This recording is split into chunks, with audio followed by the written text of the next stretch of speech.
천하람입니다. 드디어 내일입니다. 네. 오늘 하루 어떻게 보내고 계십니까? 이제 방금 ARS 투표까지 완전히 마감이 돼가지고요. 굉장히 좀, 뭐랄까요. 이제 편안한 마음으로, 진인사 대천명으로 결과를 기다리고 있고, 다만, 원래는 좀 더 편안하게 보내야 되는데, 이제, 그 대통령실의 선임행정관의 사실 저희 선거 개입 논란 때문에, 네. 저희 당권 주자들이 또 오늘도 나름대로 이제 분주하게 보내긴 했습니다. 네. 현장 반응 어떻게 느끼고 계세요? 어떤 얘기 가장 많이 들으셨습니까? 현장 반응 굉장히 좋습니다. 제가 아무래도 지금 이번 전당대회에서 민심이 반영이 안 되는 게 좀 아쉽지만은 제가 민심 1위 후보기 때문에 뭐 TK 지역이 됐든 PK 지역이 됐든 뭐 전국 어딜 가도 현장 반응 굉장히 뜨겁고요. 그리고 제가 놀라는 거는 이제 저도 약간 젊은 분들이 저를 많이 지지해 주시지 않을까 생각했는데 네. 오히려 6070 이상에서 내가 이 국민의힘이라는 당을 오랫동안 지지해 왔는데 자꾸 또다시 망하는 길로 과거에 뭔가 그 구태 개파 정치의 길로 가는 것 같아서 굉장히 걱정했는데 천하람이 나와줘가지고 너무 반갑다. 더 세게 오히려 국민의힘이 과거의 잘못을 반복하지 않도록 얘기해달라 하는 우리 선배 당원분들이 많이 계셔가지고 네. 저도 책임감을 많이 느끼고 있습니다. 그러셨군요. 민심 1위로 느끼고 계신다고. 네. 네. 결선 투표 모드로 들어가셨다는 얘기도 들립니다. 2위를 자신하시는 거죠? 네, 그렇습니다. 사실, 일단 저도 뭐 결선을 대비해서 여러 가지 지금 전략이라든지 뭐 토론 준비를 하면서 오늘 하루를 보냈고요. 네. 그리고 지금 보면 안철수 후보, 황교안 후보 두 분이 다 김 후보에 대해서 굉장히 맹공을 하고 계시는데. 그렇습니다. 그러니까 저도 물론 뭐 대통령실 선임행정관의 뭐 선거 개입이라든지 아니면 김기현 후보의 뭐 울산 이재명 뭐 이런 땅 의혹 이런 부분 굉장히 심각하다고 봅니다만은. 네. 저는 결선에 가게 된다면은 김기현 후보 지지층까지도 어느 정도 설득해야 된다라고 봅니다. 그래서 저는 조금 차분하게 김기현 후보 지지층까지도 통합해낼 수 있는 어떻게 보면 통합형 당대표 후보가 될 수 있도록 지금 전략도 수고 메시지도 네. 다듬고 그렇게 하고 있습니다. 지금 이 대통령실 행정관의 전당대회 개입 의혹이 경선 막판 논란으로 지금 번지고 있습니다. 안철수 후보가 오늘 강승규 시민사회 수석을 공수처에 고발했고요. 또 김기현 후보의 사퇴도 촉구를 했습니다. 이 사안 어떻게 보고 계세요? 저는 이거 굉장히 심각한 사안이라고 보고요. 대통령실이 동문서답하고 있다고 생각합니다. 그러니까 지금 뭐 선임행정관이 어떤 행위를 했다라는 거에 대해서 명확한 답이 없고 다른 사람들이 그냥 뭐 단톡방에서 메시지 올린 거 아니냐라고 하는데 지금 단독 보도 터져 나온 거 보면 단순히 일반인들이 단톡방에서 글을 올린 게 아니고 시민사회 수석실의 선임행정관이 김이 이김이라고 하는 누가 봐도 김기현 후보의 홍보용 단톡방에다가 일반 사람들로 하여금 홍보를 하고 안철수 후보를 깎아내리라는 지령을 내린 것이거든요. 네. 그러면 이 지령을 내린 선임행정관의 행위는 이거는 누가 봐도 국가공무원법과 우리 대한민국의 어떻게 보면 헌법을 위배한 행동입니다. 그래서 이거는 제가 봐도 면밀한 수사가 이루어져야 되고 대통령실 입장에서도 동문서답할 것이 아니고 확실한 내부 어떤 조사를 통해 가지고 저는 이 선임행정관 징계해야 된다. 저는 징계도 이게 경징계로 끝은 안 되고 파면해야 되는 정도의 수준이다. 저는 그렇게 봅니다. 김기현 후보 사퇴를 촉구한 건 어떻게 보십니까? 네, 저는 뭐 김기현 후보 이미 정당성을 완전히 상실해서 김기현 후보는 이미 이제는 글쎄요 비대위행 특급 열차 후보가 아닌가 생각을 하고요. 다만 아직 전당대회가 끝나진 않았습니다. 그래서 저는 우리 당원들의 심판에 맡기는 게 가장 타당하다고 보고 저는 김기현 후보를 가장 적절하게 심판하는 방법은 제가 결선에 올라가가지고 우리 당원들의 판단으로 가지고 김기현 후보를 낙선시키는 것 그것이 가장 올바르고 타당한 해결책이다 그렇게 보고 있습니다. 네. 지금 김기현 후보는 문제될 게 없다는 입장인데 이게 전당대회 결과에도 영향을 줄 수 있을까요?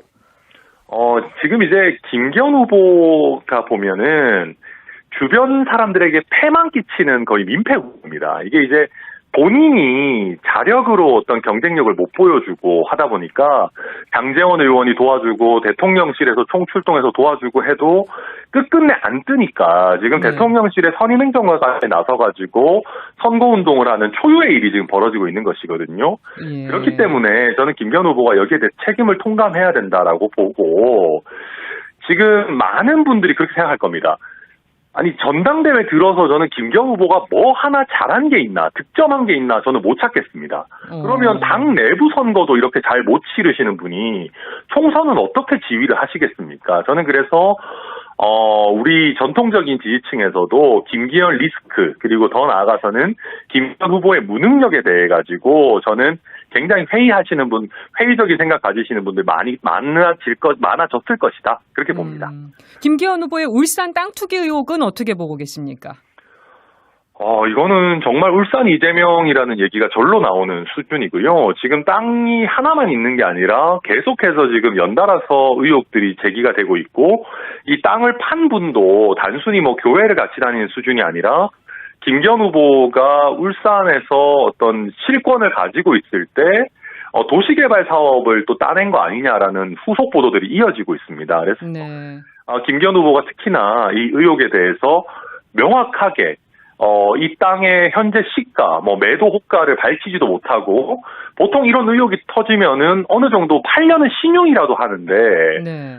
그 근처 부동산 중개사무소에 내놓지도 못하는 걸로 봐서는 저는 이 부분 분명히 김기현 후보 뭔가 감추는 게 있는 거 아닌가 저는 그렇게 보입니다. 네. 최근에 언론 인터뷰에서 진짜 나경원 전 의원이 안 나오고 김기현 후보가 나와서 다행이라는 말씀을 하셨더라고요. 이건 어떤 의미가 담긴 말씀일까요? 그러니까 지금 이제 우리가 보면은 김기현 후보를 띄워주는 것에 그치는 게 아니고 경쟁자를 하는 기술을 썼습니다. 민심 1위 유승민 전 의원, 당시 밀임 나경원 전 의원을 제거하는 형태로 김기현 후보를 억지로 끌어올렸는데 우리가 총선에서도 이런 기술을 쓸 수 있으면 문제가 없습니다. 네. 근데 문제는 총선에서는 상대당 후보 보고 나오지 말라고 할 수가 없지 않습니까? 예. 그렇다라고 한다면은 지금 김기현 후보가 경쟁력이 없기 때문에 사실은 거의 대통령실과 윤핵관들이 다 달라붙어가지고 저희 당의 거의 7, 80% 이상이 김기현 후보 쪽에 붙어 있는데도 과반을 못 넘기는 그런 형국이거든요. 네. 만약에 나경원 전 의원이 김기현 후보 입장에서 출마를 했다면은 저는 지금쯤 지지율 70% 찍고 있을 거라고 생각합니다. 그래서 나경원 전 의원이 안 나온 것이 천만다행이다 제 입장에서는 그렇게 생각합니다. 지금 전당대회 투표율이 엄청나게 높습니다. 모바일 네. ARS 투표에서만 벌써 50%를 돌파했는데 역대급 투표를 기록한 이유는 뭐라고 보십니까? 두 가지죠. 일단 첫 번째는 당원들이 좀 화가 나 있었던 것이 분명히 있습니다. 네. 저희가 과거에 이제 이준석 전 대표를 몰아내는 과정에서도 당원 당규를 말도 안 되게 고쳐가지고 갑자기 무슨 최고위원들이 사퇴하면 당대표를 쫓아낼 수 있도록 당원을 개정을 했고요. 네. 그 이후에도 이번에 전당대회 룰을 바꾸는 과정에서도 저희 지도부나 선관위나 이런 데서도 당원 노래는 불렀지만 단 한 번도 당원들의 제대로 된 의사를 묻지 않았습니다. 네. 그래서 이런 당의 비민주적인 운영에 대해서 화가 많이 나 있던 당원들이 모바일 투표가 개시되자마자 어마어마하게 투표를 하는 그런 성향이 나타났고요. 네. 그리고 또 한 가지는 이번 전당대회가 구도가 아주 명확합니다. 개혁의 천하람, 그다음에 구태의 김기현, 또 강경 보수의 황교안 이렇게 구도가 명확했기 때문에 각자의 입장에서 굉장히 총력전으로 투표에 임하시지 않았나 그렇게 생각합니다. 그러면 높은 투표율이 본인한테 유리하다고 보십니까? 네, 물론 유리합니다. 왜냐하면은 김기현 후보 쪽이 조직력이 강하다라는 거는 여의도에 있는 모든 사람이 아는 것이고요. 그렇다면은 투표율이 가능한 높아져가지고 어떤 조직력의 힘이 어느 정도 희석되는 것이 저한테는 분명히 유리한 것이고 특히 모바일 투표에 참여 비율이 높았기 때문에 저는 개혁적인 성향의 또 젊은 당원들의 투표율이 높지 않을까 이렇게 기대하고 있습니다. 네, 안철수 후보하고 실버 크로스를 이뤘다고 얘기하시던데 이렇게 보시는 근거는 어떤 걸까요?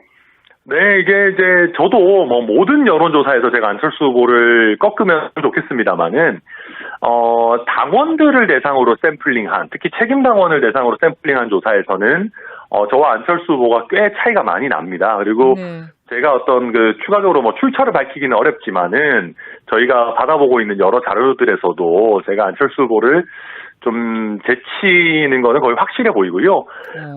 또 최근에 보면은 김기현 후보나 뭐 대구의 뭐 홍준표 시장 같은 경우도 저를 굉장히 강하게 견제하고 계시기 때문에 다양한 것들을 봤을 때 제가 2위로 올라가는 것은 확실하다, 그렇게 내부적으로 보고 있습니다. 네. 이준석계 천아 용인 중에서 청년 최고위원에 몇 분이 들어갈 거라고 보십니까? 저는 뭐 물론 네 분 다 됐으면 좋겠고 될 수 있다고 봅니다만은 조금 보수적으로 본다면은 저는 제 득표율이 한 20% 정도만 넘긴다면 허은하 김용태 후보는 충분히 당선될 거라고 보고요. 네. 제 득표율이 한 20% 후반, 한 27, 8% 뭐 아니면 가능하면 한 30% 이상이 된다라고 하면 이기인 청년 최고 후보도 당선을 노려볼 수 있지 않을까, 그렇게 생각합니다. 이준석 전 대표와는 앞으로도 계속 같이 가시는 거죠? 앞으로의 행보는 어떻게 전망하세요? 아니 뭐 저희는 어떤 윤핵관식의 개파는 아닙니다. 그러니까 저희는 생각이 맞고 철학이 맞다면은 또 협력 관계로 가겠지만은 또 생각이 서로 다르다면은 또 적절하게 선의의 경쟁을 할 수도 있는 부분인 것이거든요. 그래서 네. 실제로 저희 천하용인 팀은 회의를 해도 제가 명색이 당대표 후보인데 제 얘기도 잘 안 들어요. 각자 다 자기 뜻하는 대로 정치하는 사람들이기 때문에, 다만 저는 그런 부분이 있습니다. 저와 이준석 전 대표 그리고 저희 뭐 허은하 김용태 이기인 후보는 어느 정도 개혁 성향이라든지 정치를 보는 관점이 유사하기 때문에 네. 앞으로 특별한 일이 없다면은 저희 개혁 진영의 어떤 확장과 발전을 위해서 힘을 계속해서 합칠 일들이 많지 않을까, 그렇게 전망합니다. 끝으로 당원분들한테 한 말씀 하시고 싶으시다면요?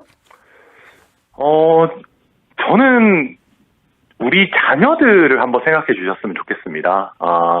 만약에 연줄은 좀 없지만은 정말로 능력 있고 소신 있는 우리 자녀분들이 국민의힘에 이제 가서 정치해보고 싶다라고 한다면 우리 당원분들이 선뜻 그래 해봐라라고 하실 수 있을까? 지금같이 능력은 없어도 줄 잘 서고 그냥 아부자라는 사람들이 성공하는 그런 국민의힘이라면은 저는 우리 국민의힘의 미래는 어둡다. 그래서 제가 당대표가 돼가지고 정말 우리 당원분들의 소신 있고 능력 있는 자녀들이 맨주먹 하나 가지고 국민의힘에 와도 실력을 발휘할 수 있는 그런 정말 열린 국민의힘 제가 꼭 만들어내겠습니다. 네, 내일 전당대회 결과 한번 지켜보도록 하겠습니다. 네, 지금까지 국민의힘 당대표 선거에 출마한 천하람 후보 만나봤습니다. 오늘 인터뷰 고맙습니다. 네, 감사합니다.